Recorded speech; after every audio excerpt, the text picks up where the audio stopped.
Okay, so we're trying to understand what the physical interpretation of psi is, this wave, and we're doing it in terms of the double slit experiment. So we have one electron that's launched through the double slits with our screen here, and we imagined that the electron could be a spread out wave kind of thing, and that seemed to be incompatible with the fact that if we close one of the slits, sometimes we don't get a hit. But maybe it's possible to think of the electron actually as a physical wave, but that is more localized. So maybe we could draw it something like this, where it spreads out and heads sort of towards one slit and not the other, and that would explain the lack of a hit if we closed this slit off, for example, and we would only get a hit if the electron goes through that one. So we can think of it as an actual physical wave that is more localized. So this would be compatible with the experimental results. But what happens when both slits are opened? Right, in that case, we know that we need interference. So if two slits are open, then we need to explain, we know we get the interference pattern there. Right, so in that case, we'll get something like this over time.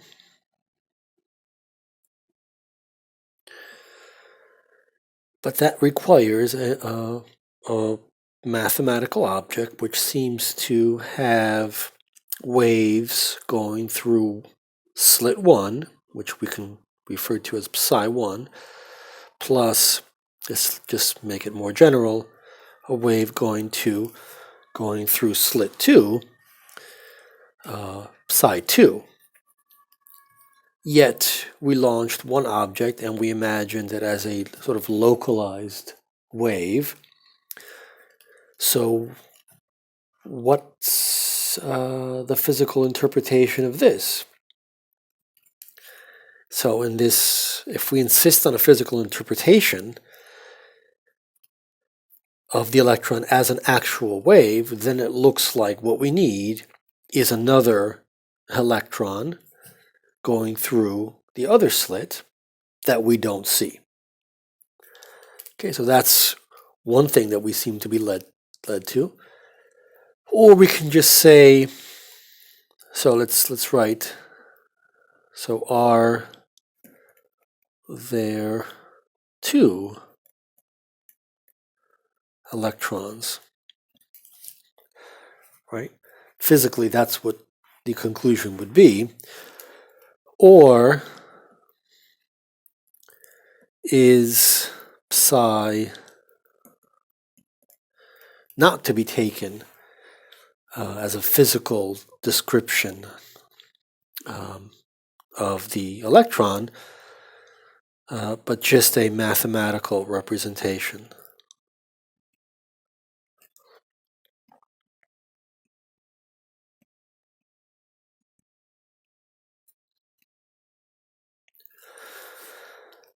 Okay, so these are sort of two extremes, and we're not going to resolve this. So this is, these are kind of the questions that lead us to, on the one hand, the many worlds, and on the other hand, this original version of quantum theory called the Copenhagen School. But either way, we want to recognize that the modulus squared of psi gives us the intensity.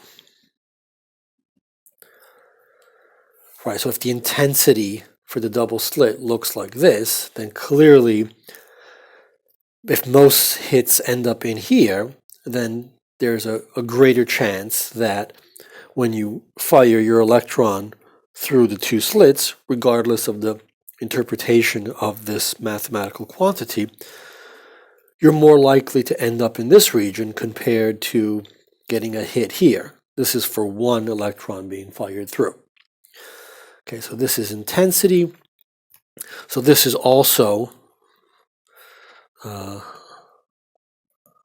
likelihood of hitting screen at some location. Right, so mathematically, this translates into the following operation. So if we integrate over the entire screen, so the area of the screen, A, right, we integrate the intensity over the area A of the screen, this must give us 1. Right? We want to ensure this condition is true if we want to interpret the psi modulo squared as a likelihood of getting some result. So for example, we could also then say, if we integrate, let's say, over the half of the screen that's over here, so it's kind of like the area of the screen over 2, but not any half, right? So specifically that half there, then given the symmetry of the problem, when we do that integral, we would expect that to give us half, because it's the electron is likely to hit in that area 50% of the time. Okay, so these are the mathematical conditions that we'll want to ensure.